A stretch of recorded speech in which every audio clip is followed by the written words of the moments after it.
Hello students, welcome to the class. आज की class में आप सभी का स्वागत है। तो आज हम अपने प्रीपोजिशन का पार्ट 15 शुरू करेंगे। यानी इससे पहले पार्ट्स में हम अपने फिक्स्ड प्रीपोजिशन की बात करते आ रहे हैं और उसमें हमने नाउन को कवर कर लिया। यानी नाउन के साथ कौन से प्रीपोजिशंस आते हैं और उनका किस तरीके से यूज हमें सेंटेंस में देखने को मिलता है, और साथ में अगर सिचुएशन बदलती है तो क्या प्रीपोजिशन बदलेगा वर्ड के साथ। इसको लेके हमने काफी अच्छे से चर्चा की थी अपने पिछले लेक्चर्स में, जिसमें हमने नाउन को लेके पढ़ा। अब हम जो शुरू कर रहे हैं या फिर जो चल रहा है वो है हमारा एडजेक्टिव। जब हम एडजेक्टिव खत्म कर लेंगे उसके बाद हम वर्ब्स के बारे में पढ़ेंगे, और सबसे ज्यादा जो डिस्कशन किया जाएगा वो वर्ब के अंदर होता है, क्योंकि वर्ब के साथ किस तरीके का प्रीपोजिशन लगता है। क्योंकि आपको पता है वर्ब दो तरीके की होती है, एक होती है ट्रांजिटिव और एक होती है इनट्रांजिटिव वर्ब। ट्रांजिटिव वर्ब जिनके साथ ऑब्जेक्ट आ जाएगा, तो जिन वर्ब का ऑब्जेक्ट आता है तो जाहिर सी बात है वो एक्शंस ट्रांसफर कर देती है अपना ऑब्जेक्ट के ऊपर। लेकिन जिन वर्ब्स के साथ ऑब्जेक्ट नहीं आता है तो उसके लिए हम एक प्रीपोजिशन यूज करते हैं, जो उस ऑब्जेक्ट का जो हमारा जो नाउन है, ये जो ऑब्जेक्ट है, ये हमारे प्रीपोजिशन का बनता है। तो आपको पता है प्रीपोजिशन के बाद ऑब्जेक्ट आता है। तो अभी हम एडजेक्टिव को लेकर डिस्कस कर रहे थे। तो एडजेक्टिव में हमने कुछ 10 टाइप के एडजेक्टिव हमने डिस्कस कर लिए, यानी 10 एडजेक्टिव डिस्कस कर लिए थे। किस टॉपिक के? Adjective changing prepositions with situation. यानी जो हमारे एडजेक्टिव्स है, अगर उसमें सिचुएशन में हमें बदलाव किया जा रहा है तो प्रीपोजिशन में भी किस तरीके से बदलाव देखने को मिलेगा। तो आज इस लेक्चर में हम किस टॉपिक के ऊपर बात करेंगे? Adjectives changing preposition with situation. और ये ऑलरेडी हमने इसके 10 जो एडजेक्टिव है वो पिछले लेक्चर में पढ़ चुके हैं, राइट। सो आगे बढ़ते हैं 11th के साथ। फैमिलियर के साथ अगर विद आता है, इसका मतलब होता है हैविंग नॉलेज अबाउट, यानी किसी के बारे में जानकारी रखना। जैसे are you familiar with this software, तो इसका मतलब हो जाएगा क्या आप इस सॉफ्टवेयर के बारे में जानकारी रखते हैं। फैमिलियर टू का मतलब होता है रिकॉग्नाइज्ड और नोन। ही इज सिमिलर, देखिए आप लिखते हैं ना सिमिलर टू और फैमिलियर टू, तो सिमिलर होता है लगभग सेम, और फैमिलियर का मतलब होता है कि मैं इसको जानता हूँ। His face is familiar to me, इसका जो फेस है ये कुछ मेरे जैसा है, यानी जिसको हम रिकॉग्नाइज करें या नोन करें, राइट। ऐसे होता है हमारा फॉन्ड ऑफ। फॉन्ड ऑफ को लेके हमने लास्ट क्लास में डिस्कस करा था, जब हम किसी चीज को पसंद करते हैं या लाइक करते हैं। She is fond of her grand mother. और लेकिन जब हम बात करें फॉन्ड अबाउट, ये बहुत इंपॉर्टेंट है कि दोनों का मीनिंग कंप्लीटली चेंज हो जाता है। एक का मीनिंग होता है लाइकिंग समवन और समथिंग, दूसरे का मतलब होता है रेयरली यूज्ड, मुश्किल से कुछ इस्तेमाल किया जाने वाला, but can meaning have a fond memory, right. जैसे he is fond about the days he spent in college. अब इसको ये रेयरली यूज होता है, लेकिन यूज किस तरीके से किया जाता है, इसका मतलब होता है but can having a fond memory, किसी के बारे में अच्छी याद मेमोरी रखना। जैसे he is fond about the days he spent in the college, यानी जो दिन उसने अपने कॉलेज में बिताए थे उसको लेकर वो उसकी जो मेमोरी अच्छी है, या फिर वो एक अच्छी मेमोरी है उसके लिए जो दिन उसने कॉलेज में बिताए। गुड एट का मतलब होता है हैविंग स्किल्स, किसी चीज के अंदर निपुण होना या उनके लिए गुड होना। He is good at mathematics, यानी वो मैथमेटिक्स में बहुत अच्छा है, यानी उसके जो स्किल्स हैं, जो उसकी एनालिटिकल एबिलिटी है, यानी जो क्षमता मैथमेटिक्स में चाहिए, जो उसको रिक्वायरमेंट होती है, मैथमेटिक्स की जरूरत होती है, वो उन सब में निपुण है, यानी अच्छा है। गुड विथ का मतलब होता है हैंडलिंग वेल। देखिए गुड एट का मतलब होता है कि किसी में अच्छा होना, यानी उसको लेकर स्किल्स होना। लेकिन गुड विथ का मतलब होता है किसी चीज को हैंडल करना। जैसे he is good with kids, यानी ये बच्चों को अच्छे से संभाल सकता है। तो यानी गुड विथ का मतलब है हैंडलिंग वेल, किसी को अच्छे से यूज करना या इस्तेमाल करना या उसको संभालना, right. Now next is grateful for. अब ग्रेटफुल फॉर का मतलब क्या होता है? ग्रेटफुल फॉर का मतलब होता है thank you full for something received, यानी किसी चीज के लिए आप आभार व्यक्त करें अपना, राइट। कुछ आपको रिसीव हुआ है, उसके लिए आपने आभार व्यक्त किया, तो उसके लिए हम बोलते हैं ग्रेटफुल फॉर। जैसे I am grateful for your help, तो मैं आपकी हेल्प के लिए, मैं आपकी मदद के लिए आपका आभारी हूँ। अब देखिए दोनों में अंतर है, ग्रेटफुल फॉर आप कब यूज लगाओगे और ग्रेटफुल टू कब यूज करोगे। तो जब आप कुछ रिसीव करते हो, कुछ चीज रिसीव करते हो और उसके लिए आप आभार व्यक्त करते हो, तब आप यूज करते हो ग्रेटफुल फॉर। और ग्रेटफुल टू कब यूज करोगे? जब आप किसी को आभारी करोगे, यानी किसी को शुक्रिया अदा करोगे। जैसे I am grateful to you for your guidance, तो मैं आपकी गाइडेंस के लिए आपका आभार व्यक्त करना चाहता हूँ, राइट। थैंकफुल टुवर्ड्स समवन और थैंकफुल फॉर समथिंग रिसीव्ड। तो दोनों में अंतर है, आप अच्छे से नोटिस करिए। गिल्टी के साथ ऑफ आएगा, ये सबसे ज्यादा एग्जाम में पूछा जाता है। गिल्टी के साथ क्या आएगा? ऑफ आएगा। Having committed a wrong doing, यानी जिसने कुछ गलत कर्म या कार्य किया हो, उसके लिए उसको हम बोलते हैं guilty of. He is found guilty of theft, तो ये चोरी करने के लिए पकड़ा गया। गिल्टी अबाउट का मतलब होता है feeling about a specific event, या किसी इवेंट के बारे में राइट याद रखना। जैसे she felt guilty about missing her birthday, यानी वो बहुत ज्यादा यानी उदास या फिर इस तरीके से कहें बहुत ज्यादा अच्छा महसूस नहीं करी। जैसे आपको होता है ना, दर्द होता है कि आपने कोई इवेंट मिस कर दिया, या फिर आप बोलते अपने आप को कोसते हो कि ऐसा क्यों किया, तो वही है she field guilty about missing his birthday. Happy with का मतलब होता है सेटिस्फाई विद समथिंग, किसी चीज से संतुष्ट हो जाना। I am happy with my new phone, मान लीजिए मैं अपने नए फोन से काफी संतुष्ट हूँ। हैप्पी अबाउट का मतलब होता है प्लीज्ड अबाउट अ सिचुएशन और इवेंट, यानी किसी सिचुएशन से या इवेंट से खुश हो जाना। जैसे they are happy about the trip, वो ट्रिप पे जाने के लिए या ट्रिप के सुनकर वो काफी हैप्पी हो गए। नाउ इम्प्रेस्ड बाय और इम्प्रेस्ड विद, यानी किसी को एडमायर करना, राइट? एडमायर समथिंग और समवन, जैसे she was impressed by his performance, तो वो किससे इम्प्रेस्ड हुई? आपकी परफॉर्मेंस से। और I am impressed with your dedication, तो मैं किससे इम्प्रेस हुआ? आपकी डेडिकेशन से, राइट? इंटरेस्टेड इन का मतलब क्या होता है? वांटिंग टू लर्न मोर और बी इन्वॉल्व, यानी किसी चीज को सीखने की चाह या उसमें अपना समर्पण करना, इन्वॉल्वमेंट दिखाना। जैसे he is interested in art, I am interested in science, right? He is interested in music, तो वो म्यूजिक सीखना चाहता है या फिर वो और ज्यादा इन्वॉल्वमेंट दिखाना चाहता है अपना म्यूजिक के अंदर। इन्वॉल्वमेंट का मतलब है कि अपना आप समर्पण करते हो ना, कि मुझे और सीखना है। तो जब आप सीखने के भाव रखते हो या फिर उसको चाहने की भाव रखते हो, तब आप यूज करोगे इंटरेस्टेड इन। इंटरेस्टेड अबाउट का मतलब क्या होता है? Curiosity, right? जैसे आपको किसी को जानने की इच्छा उठना, जैसे क्यूरियस अबाउट स्पेसिफिक डिटेल्स, किसी चीजों के बारे में जानना। जैसे I am interested about the event details, I am interested about the political outlines today's, तो आजकल की पॉलिटिकल आउटलाइन के बारे में मैं काफी इंटरेस्टेड हूँ। यानी आपको और इवेंट चाहिए या आपको और जानकारी चाहिए, आउटलाइंस चाहिए, राइट? तो वहां पर जब आप क्यूरियस होके बात करोगे, इच्छुक होके बात करोगे, तो इंटरेस्टेड अबाउट। लेकिन आप चाहने की बात करोगे कि मैं कुछ किसी चीज को सीखना चाहता हूँ या मैं उसमें और ज्यादा अपना प्रदर्शन देना चाहता हूँ, तो आप किसकी बात करोगे? इंटरेस्टेड इन की। इन्वॉल्व इन का मतलब होता है किसी एक्टिविटी या इवेंट में पार्टिसिपेट करना। She involve in community service. Involve with का मतलब होता है इंगेज रहना, यानी ऑलरेडी किसी के साथ इंगेज रहना, बिजी रहना। जैसे हैविंग अ रिलेशनशिप और कनेक्शन विद समवन और समथिंग, किसी के साथ कनेक्शन में रहना, राइट? किसी वस्तु के साथ, किसी व्यक्ति के साथ, किसी के साथ रिलेशन यानी संबंध में रहना, इंगेज रहना। जैसे he has been involve with projects for years, तो वो प्रोजेक्ट के साथ इन्वॉल्व है काफी लंबे समय से, वो प्रोजेक्ट के साथ बिजी है, इंगेज है, राइट? जेलिस के साथ क्या आएगा? ऑफ। जेलिस ऑफ का मतलब होता है envying someone, she is jealous of her sister success, वो अपनी सिस्टर की सक्सेस से जेलिस है। कीन ऑन का मतलब होता है enthusiastic about, he is keen on playing football. Keen to का मतलब होता है एगर टू डू समथिंग, किसी चीज को करने की भूख। He is keen on to visit Paris, तो वो पेरिस जाना चाहता है। काइंड ऑफ का मतलब होता है showing a type of category. Kind of क्या होता है? कैटेगरी को शो करता है। It is a kind of a fruit, it is a kind of a vegetable, it is a kind of a sport. तो what kind of fruit do you want, किस तरीके का फल आप खाना चाहते हो या आप चाहते हो। काइंड टू का मतलब होता है किसी के प्रति सद्भावना रखना, कंपैशन रखना, जेंटलनेस दिखाना। शोइंग जेंटलनेस और कंपैशन टुवर्ड्स समवन, दया भाव, सद्भावना। He is always kind to animals, वो हमेशा दयालु है किसको लेकर? एनिमल्स को लेकर। लैक ऑफ का मतलब होता है एब्सेंस और शॉर्टेज, यानी कमी या कमी हो जाना या फिर नहीं होना। There is a lack of resources, तो यहाँ पर रिसोर्सेज की क्या कमी है।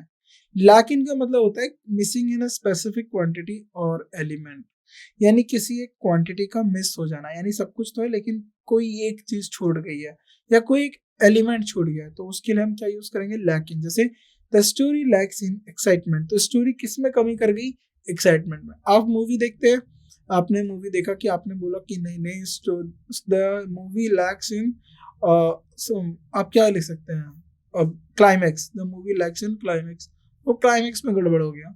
No no, the movie lacks in music, music में गड़बड़ कर गई, बाकी सब तो ठीक था, म्यूजिक सही नहीं था। अब लिख सकते the movie lacks in entertainment, entertainment में ही गड़बड़ कर दिया। The movie lacks in story, story गड़बड़ कर गई। The movie lacks in a bad cinematography, उसकी अच्छी सिनेमाटोग्राफी नहीं करी। तो इस तरीके से कुछ भी आपको पास सब कुछ है, लेकिन किसी एक एलिमेंट की कमी हो जाना या छूट जाना या उस एलिमेंट में भी कम होना, जैसे म्यूजिक तो था लेकिन अप टू द मार्क नहीं था, तो उस तरीके से हम बात करें तो उसके लिए हम क्या यूज करेंगे, लैक्स इन, यानी लैक इन। मैड अबाउट का मतलब होता है क्रेजी और पैशनेट, किसी चीज को करने के लिए एकदम देना पागलपन हो जाना, किसी चीज को करने का इच्छुक हो जाना, पैशनेट हो जाना, तो इसके लिए हम बोलते हैं mad about, he is mad about cars, right, उसको काफी ज्यादा कार पसंद है। मैड एट का मतलब होता है किसी के ऊपर प्रति गुस्सा रखना या गुस्सा हो जाना। She is mad at her friend, वो अपने फ्रेंड पर गुस्सा हो गई थी। मैरिड टू का मतलब होता है बीइंग स्पॉज ऑफ समवन, यानी किसी से शादी करना, जैसे she is married to a doctor, उसने डॉक्टर से शादी की। मैरिड विद का मतलब होता है used incorrectly but sometime refers to having kids, यानी देखिए ये गलत तरीके से इस्तेमाल किया जाता है, लेकिन ये अगर कभी रेफर किया जाता है तो इसका मतलब होता है कि किड्स का होना, जैसे they are married with 2 kids, यानी यहाँ पर ये नहीं है कि वो उन्होंने 2 बच्चों के साथ शादी कर ली, दे आर मैरिड और उनके साथ क्या है 2 बच्चे भी हैं विद 2 किड्स, राइट। तो यहाँ पर होता है हैविंग किड्स, बच्चों का होना, याद रखिएगा ये थोड़ा सा अलग यूज है इसका, राइट। प्राउड ऑफ का मतलब होता है किसी के ऊपर गौरवान्वित महसूस करना, किसी वस्तु के भी ऊपर कर सकते हो आप, किसी पर्सन के भी ऊपर कर सकते हो। फीलिंग ऑफ एडमायरेशन, किस चीज से आती है ये फीलिंग, देखो प्राउड ऑफ कब किया जाता है, जब कुछ आपने अचीव किया होता है, अचीवमेंट से। I am proud of my team, उन्होंने अपनी टीम पे काफी गर्वान्वित महसूस किया होगा स्पीकर ने जो ये बोल रहा है, अब किस वजह से किया होगा, मे बी वो गेम जीत गई होगी, राइट। प्राइड आउट, अब प्राउड अबाउट का मतलब होता है बीइंग बोस्टफुल और स्पेसिफिक डिटेल्स और event, his pride about his new car, यानी किसी स्पेसिफिक डिटेल्स और इवेंट्स को लेके बूस्टफुल रहना। रिस्पॉन्सिबल फॉर का मतलब होता है हैविंग ड्यूटी और control, the she is responsible for the project, right. Responsible to का मतलब होता है being accountable to someone, responsible to का मतलब होता है आंसरेबल टू, राइट, जवाबदेही। He is responsible to his boss, वो किसके लिए जवाबदेह है, अपने बॉस के लिए, राइट। स्केयर्ड ऑफ और स्केयर्ड फॉर, स्केयर्ड ऑफ का मतलब होता है हैविंग फियर ऑफ समथिंग, किसी चीज से डरना। Children are scared of dark, तो चिल्ड्रन जो होते हैं आर ऑफन, यानी ज्यादातर किससे डर जाते हैं, अंधेरे से। स्केयर्ड फॉर का मतलब होता है वरिड फॉर समवन सेफ्टी, किसी के लिए चिंता करना, वरिड होना, कॉशियस होना, वॉर्न होना, जैसे she is scared for her brothers who is in the army, तो वो किसके लिए चिंता करती है, अपने भाई के लिए जो कि आर्मी में है। सॉरी फॉर का मतलब होता है अपोलोजाइज फॉर डीड, राइट, किसी भी, जैसे डीड का मतलब होता है यहाँ पर आपने कोई कर्म किया हो, कोई काम किया हो, अ रॉन्ग डूइंग, तो डीड का मतलब होता है डूइंग, राइट। लेकिन अपोलोजाइज किसके लिए मांगोगे, रॉन्ग डूइंग, गलत काम के लिए। अपोलोजाइज फॉर अ डीड, जैसे I am sorry for being late. Sorry about का मतलब होता है अपोलोजाइजिंग अबाउट अ सिचुएशन और थिंग, यानी किसी सिचुएशन के लिए या किसी वस्तु के लिए आप सॉरी मांगते, जैसे I am sorry about the mess, तो ये जो गड़बड़ की है, ये जो सिचुएशन हुई है मेरी वजह से, आई am sorry about the mess. Surprise eight और सरप्राइज बाय, यानी इसका मतलब होता है नॉट एक्सपेक्टिंग समथिंग, किसी से हम एक्सपेक्ट नहीं कर रहे थे ऐसा कुछ। I was surprised at the news, तो हमने कुछ ऐसा एक्सपेक्ट नहीं किया था, लेकिन उस न्यूज ने हमें क्या कर दिया, भौचक्का कर दिया। भौचक्का का मतलब होता है आश्चर्यचकित कर दिया, राइट। ऐसा एक्सपेक्ट नहीं किया गया था जैसा आपको मिला। They were surprised by the sudden turns of event, तो वो किससे सरप्राइज कर गए, इवेंट्स में। सडन टर्न्स का मतलब है जल्दी से जो इवेंट्स में बदलाव हो रहे थे, उसकी वजह से वो काफी ज्यादा आश्चर्यचकित रह गए।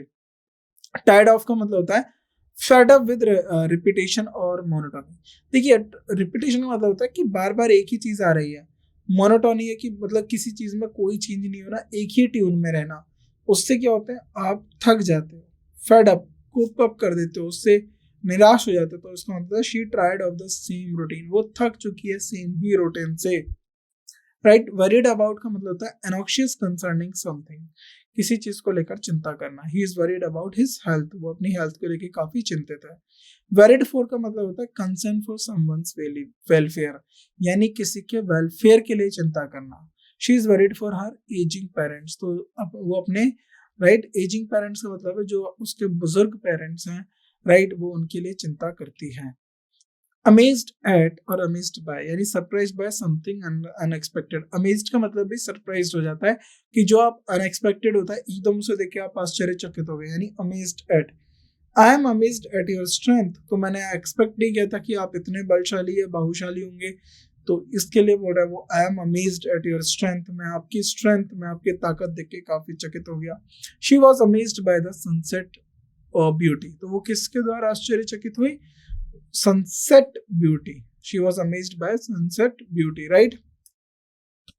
Now attached to का मतलब होगा having an emotional connection, किसी के प्रति emotional connection रखना, right? attached to, connected के साथ क्या आएगा? with आएगा, connected with.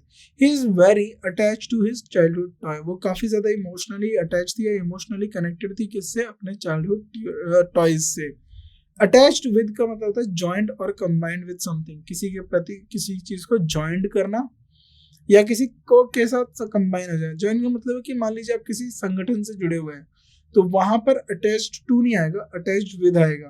किसी ऑर्गेनाइजेशन से जुड़े हुए हैं, अटैच्ड विद आएगा। जैसे the document is attached with the email. अब जब भी आप करते हो डॉक्यूमेंट्स को ईमेल में अटैच करते हो, तो वहां पर ऐसा साइन बना रहता है, देखना होगा अगर आपने ध्यान से देखा हो तो, इस तरीके से, राइट तो इस तरीके से कुछ साइन होता है, इसका मतलब होता है अटैच करना। आप अपना कोई डॉक्यूमेंट अटैच कर सकते हो, तो इस तरीके की पिन होती है एक्चुअली, तो ये उस पिन से इंस्पायर्ड होकर ये बनाया गया है साइन। तो जब भी आप किसी चीज को कंबाइंड करोगे, अटैच करोगे, जॉइंट करोगे, तो उसके लिए आप क्या यूज करोगे? Attached with. कंफ्यूज्ड अबाउट का मतलब होता है अनश्योर और अनसर्टेन होना किसी चीज को लेकर, यानी अनश्योर मतलब कि किसी चीज को लेकर आप काफी ज्यादा डाउट में हो, आप हाँ या ना में हो, आपको नहीं पता सही है या गलत है। तो प्रोबेबल होना, यानी she is confused about the rules, तो वो रूल्स को लेके श्योर नहीं है, अनसर्टेन है। तो जब भी ऐसी सिचुएशन आए, कंफ्यूजन हो, तो आप पूछ लो। कंफ्यूज्ड बाय का मतलब है not able to understand something, यानी किसी चीज को समझ नहीं पाना। और कंफ्यूज्ड अबाउट का मतलब होता है कि आप समझ तो रहे हो लेकिन फंस चुके हो कि करें या ना करें, अनसर्टेन हो। So I am confused by his behaviour, तो मैं उसके बिहेवियर से काफी कंफ्यूज्ड हूँ क्योंकि मैं समझ नहीं पा रहा हूँ, not able to understand something. Right now convinced of का मतलब होता है सर्टेन और श्योर अबाउट समथिंग, किसी चीज को लेके काफी ज्यादा सर्टेन होना, राइट श्योर हो जाना, निश्चित हो जाना कि क्या कर रहे हैं क्या नहीं। He is convinced for her innocence, right. Convinced by का मतलब होता है परस्यूडेड बाय, राइट। जैसे किसी ने आपको हामी भरवाई हो, यानी किसी और के द्वारा आप कन्विंस किए गए हो। She was convinced by his argument, तो वो उसके आर्ग्यूमेंट से कन्विंस हो गई, राइट। नाउ डिपेंडेंट ऑन का मतलब होता है रिले ऑन, रिलायंस ऑन, किसी के ऊपर निर्भरता दिखाना। तो किसी पर्सन के भी ऊपर हो सकते हो आप डिपेंड, किसी वस्तु के ऊपर भी डिपेंड हो सकते हो। जैसे आजकल लोग काफी ज्यादा कंप्यूटर पे डिपेंड है। Many ecosystems are depend on clean water, तो बहुत सारे इकोसिस्टम किस पे डिपेंड करते हैं? साफ पानी पे। डिपेंडेंट, देखिए डिपेंडेंट अपॉन का मतलब क्या होता है? Also mean relay but slightly more formal. तो जब भी आप ये डिपेंडेंट अपॉन यूज करोगे तो ये ज्यादा फॉर्मल वे में यूज करोगे, जैसे कि the outcome is dependent on your decision. तो जो आउटकम है, जो रिजल्ट्स हैं, वो किसके ऊपर निर्भर करते हैं? आपके डिसीजन के ऊपर। तो ये हम कब यूज करेंगे? फॉर्मल वे में। डिफरेंट फ्रॉम का मतलब होता है नॉट द सेम एज, बिल्कुल सेम ना होना। The colour is different from that one, तो उससे अलग है, ये उसके जैसा नहीं है, उससे अलग है, तो इसलिए डिफरेंट फ्रॉम। डिफरेंट देन जब यूज होता है, स्पेशली हम अमेरिकन इंग्लिश में यूज करते हैं कंपैरिजन के लिए, जैसे the climate here is different than back home, but in India we are using British English, तो डिफरेंट फ्रॉम ज्यादा अप्रोप्रिएट होगा। नाउ एगर फॉर का मतलब होता है वांटिंग समथिंग, किसी चीज को चाहना। Is eager for some good news, तो वो कोई अच्छी न्यूज सुनना चाहता है। एगर टू का मतलब है वांटिंग टू डू समथिंग, किसी चीज को करना, राइट, टू डू समथिंग, करना। He is eager to learn, वो सीखने का चाह रखता है, राइट। एक्साइटेड अबाउट का मतलब होता है लुकिंग फॉरवर्ड टू समथिंग, किसी के लाइक एक्साइटेड अबाउट का मतलब है लुकिंग फॉरवर्ड टू समथिंग। अब देखिए लुकिंग फॉरवर्ड का मतलब है कि इन प्लान ऑफ डूइंग समथिंग, जैसे कुछ करने का इच्छा रखना, कहीं जाने के लिए एक्साइटेड होना। I am excited about the trip, यानी वो ट्रिप जाएगी उसको लेकर वो काफी ज्यादा एक्साइटेड है, हर्ष हर्ष में यानी खुश है। एक्साइटेड बाय का मतलब होता है इंथुजियास्टिक बिकॉज ऑफ समथिंग, किसी की वजह से आप इंथुजियास्ट हो जाते हैं, कुछ करने की इच्छा रहती है आपके अंदर। She is excited by the new opportunity, तो न्यू अपॉर्चुनिटी की वजह से वो काफी ज्यादा एक्साइटेड है, राइट। तो लुकिंग फॉरवर्ड टू समथिंग होता है और एंथुजियास्टिक बिकॉज ऑफ समथिंग होता है, तो दोनों में अबाउट और बाय में अंतर है। नाउ एग्जॉस्टेड फ्रॉम का मतलब, एग्जॉस्टेड का मतलब होता है टायर्ड, अब फ्रॉम का मतलब होगा बिकॉज ऑफ समथिंग, और बाय का मतलब होगा बिकॉज ऑफ एन एक्शन और इवेंट। जैसे I am exhausted from the long journey, तो वो लॉन्ग जर्नी की वजह से थक गया है। लेकिन अगर आप एक्शन या इवेंट की बात करो, she was exhausted by the marathon, by the swimming हो सकता है, राइट। तो यहाँ पर करेंगे। अब आपको होता है ना मैराथन का डिस्टेंस कितना होता है, ये आपका होमवर्क है। नाउ फ्रस्ट्रेटेड विद का मतलब क्या होता है, डिसअपॉइंटेड विद समवन और वनसेल्फ, यानी किसी से डिसअपॉइंट रहना, नाराज रहना। जैसे he is frustrated with his team, वो अपनी टीम से काफी ज्यादा नाराज है या फ्रस्ट्रेटेड है। फ्रस्ट्रेटेड बाय का मतलब होता है upset because of external events और ऑब्स्टिकल, यानी बाहरी तौर के इवेंट से या बाहरी अटकनों से। ऑब्स्टिकल का मतलब होता है अड़चले जो होती हैं, जिसको हम बोलते हैं प्रॉब्लम्स। तो बाहर की प्रॉब्लम से, बाहर की अड़चले से, अटकनों से जो फ्रस्ट्रेट हो जाता है, जो गुस्सा कर जाता है, जो अपसेट हो जाता है, उसको हम बोलते हैं frustrated by. She is frustrated by the constant delays, तो कांस्टेंट डिलेज का मतलब है जो हर बार, डिलेज का मतलब होता है देरी, यानी बार बार जो देरी हो रही है उससे वो काफी ज्यादा फ्रस्ट्रेटेड हो गई है। होपफुल का मतलब होता है ऑप्टिमिस्टिक, यानी पॉजिटिव रखना किसी चीज को लेके, काफी ज्यादा होपफुल का मतलब होता है कि हाँ देखिए पॉजिटिव वे में सोचना कि ये हो सकता है, they are hopeful for a positive response, तो वो काफी ज्यादा उम्मीद रखना पॉजिटिव रिस्पॉन्स को लेके, तो उसको बोलते हैं होपफुल। होपफुल अबाउट का मतलब होता है किसी सिचुएशन को लेके ऑप्टिमिस्टिक होना, यानी काफी ज्यादा राइट उम्मीद रखना कि जो सिचुएशन आगे होगी वो ठीक होगी, पॉजिटिव होगी। I am hopeful about the future, यानी वो फ्यूचर को लेके काफी ज्यादा होपफुल है, यानी उसे लगता है कि फ्यूचर अच्छा होगा।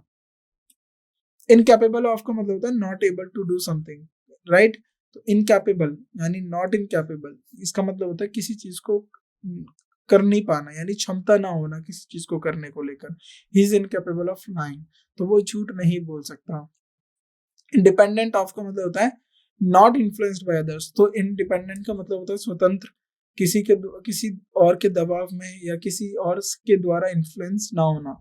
हर research was independent of external pressure, यानी जो उसकी रिसर्च है वो किसी स्वतंत्र है एक्सटर्नल प्रेशर से, यानी बाहरी दबावों से वह स्वतंत्र है, राइट। इनफैचुएटेड विद का मतलब होता है having a very strong but usually short lived passion और एडमायरेशन। तो आपने देखा होगा कि बहुत ज्यादा स्ट्रॉन्ग एडमायरेशन होना, पैशन होना, लेकिन बहुत थोड़े समय के लिए। He is infatuated with the new actor, तो वो जो नई एक्टर थी, नया एक्टर है, उसको लेके काफी ज्यादा स्ट्रॉन्ग पैशन और एडमायरेशन है, बट बहुत छोटे लंबे समय के लिए, राइट। इनटॉलरेंट ऑफ का मतलब होता है नॉट विलिंग टू टॉलरेट और एक्सेप्ट, किसी चीज को एक्सेप्ट नहीं करना या उसको सहन नहीं करना। जैसे he is intolerant of any kind of criticism, यानी वो किसी भी तरीके का क्रिटिसिज्म वो है सह नहीं सकता, राइट। नर्वस अबाउट का मतलब होता है किसी के जैसे एनॉक्शियस अबाउट अ फोर्थ कमिंग, यानी आने वाले इवेंट्स को लेके, आने वाली सिचुएशन को लेके घबरा जाना। She is nervous about her interview, तो वो अपने इंटरव्यू को लेके काफी ज्यादा घबरा गई। नर्वस अराउंड का मतलब होता है अनकंफर्टेबल और एनेक्शियस अराउंड समथिंग, यानी किसी वस्तु से या किसी व्यक्ति से अनकंफर्टेबल हो जाना, right. He is nervous around dogs, या डॉग्स को लेकर भयभीत सा हो जाना, तो उसको हम बोलते हैं नर्वस अराउंड। पैशनेट अबाउट का मतलब होता है हैविंग स्ट्रॉन्ग फीलिंग्स और बिलीफ अबाउट समथिंग, किसी के प्रति काफी ज्यादा फीलिंग्स और भरोसा, बिलीफ, डिपेंडेंसी रखना। He is passionate about music, तो वो म्यूजिक को लेके काफी ज्यादा पैशनेट है। प्रिपेयर्ड फॉर का मतलब होता है रेडी फॉर समथिंग, किसी काम को करने के लिए तत्पर रहना या तैयार रहना।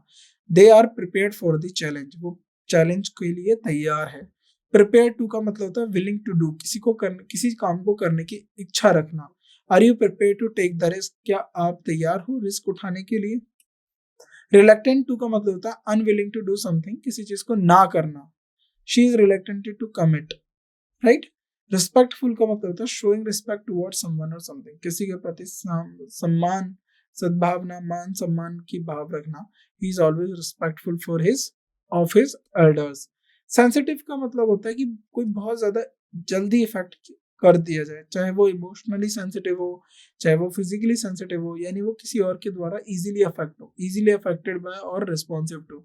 माई skin sensitive to sunlight. Suspicious of का मतलब होता है कि डाउटफुल रहना, राइट, किसी चीज को लेकर शक में रहना। ही सस्पिशियस ऑफ देयर इंटेंशंस, तो उनके इंटेंशंस को लेकर काफी ज्यादा सस्पिशियस है, शक में है। टेरिफाइड ऑफ का मतलब होता है किसी चीज से बेहद बुरी तरीके से भयभीत हो जाना, बेहद भयभीत होना, यानी he is terrified of snakes, तो स्नेक्स से उसे बहुत डर लगता है। अनअवेयर ऑफ का मतलब होता है नॉट नोइंग अबाउट, किसी के प्रति या किसी के प्रति जानकारी नहीं रखना। I am unaware of the changes, यानी उसको जो बदलाव थे उनको लेकर कोई जानकारी नहीं थी। अनसर्टेन अबाउट यानी not sure about something. Unconscious about का मतलब होता है नॉट कॉन्शियस और अवेयर अबाउट, किसी के प्रति जानकारी ना रखना और उसके प्रति जानकारी ना होना। He was unconscious about the danger, यानी वो डेंजर को लेके उसे कोई जानकारी नहीं थी। अनईजी अबाउट का मतलब होता है नॉट कंफर्टेबल और कॉन्फिडेंट अबाउट समथिंग, किसी चीज को लेके कंफर्टेबल ना होना और कॉन्फिडेंट, अंदर से भरोसा ना होना, राइट, कॉन्फिडेंस नहीं आना। तो uneasy about the situation. Very of का मतलब होता है कॉशियस और सस्पिशियस अबाउट समथिंग, यानी आप सावधानी बरतो, किससे, बी वेरी ऑफ स्ट्रेंजर्स, तो स्ट्रेंजर्स को लेके काफी ज्यादा सावधानी रखो। विलिंग टू का मतलब होता है किसी काम को करने के लिए तत्पर रहना। She is willing to help, वो मदद करने के लिए तत्पर रहती है। वर्दी ऑफ का मतलब होता है डिजर्व करना, किसी को लेके। His actions were worthy of praise, जो उसके एक्शंस थे वो प्रेज, तारीफ के लायक थे, राइट, लायक होना यानी वर्दी ऑफ। तो इस तरीके से हमारे एडजेक्टिव्स यहाँ पर खत्म हो जाते हैं और नेक्स्ट लेक्चर में हम किसको, नाउन्स को लेके, वर्ब को लेके डिस्कस करेंगे। अगर कोई और टॉपिक हमारा बचा होगा एडजेक्टिव को लेके, उसको भी हम अपने नेक्स्ट लेक्चर में करेंगे। तो जिस तरीके के ये वर्ड्स हैं और इनके साथ जिस तरीके से सिचुएशन बदलने पे हमारे प्रीपोजिशंस में बदलाव आता है, इनको आपको ध्यान में रखना है और इनकी प्रैक्टिस करनी है। आप ज़्यादा से ज़्यादा इन्हें याद करिए, सेंटेंसेस में इनको यूज़ करिए, PYQ, और जो हम ये क्वेश्चंस करते जा रहे हैं इनको बस आपको सिंगल वे में याद करते चलना है। बार बार थोड़े दिनों बाद दोबारा इस वीडियो को देख लीजिए, दोबारा जो आपने कहीं पे या नोट्स किया कुछ दिनों बाद दोबारा याद कर लीजिए, फिर अगले संडे याद कर लीजिए। तो ऐसे थोड़े थोड़े टाइम गैप के बाद आप इन्हें रिवाइज करते चलेंगे तो आपको ये याद हो जाएंगे। तो जब आप एग्जाम में बैठेंगे ना तो आपके लिए नया नहीं होगा, आपको पता होगा कि सेंटेंस का मीनिंग क्या है, किस तरीके से इनका इस्तेमाल करना है और आप इजीली इनका यूज कर पाएंगे, राइट। तो याद करने का तरीका होता है थोड़े थोड़े समय बाद आप इनको याद करते रहेंगे, आपको आसानी से याद हो जाएंगे। तो बाकी के जो टॉपिक्स हैं और बाकी के जो हमारे और भी जो वर्ड्स हैं वो हम अपने नेक्स्ट लेक्चर में कवर करते हैं। इस लेक्चर के लिए थैंक यू सो मच।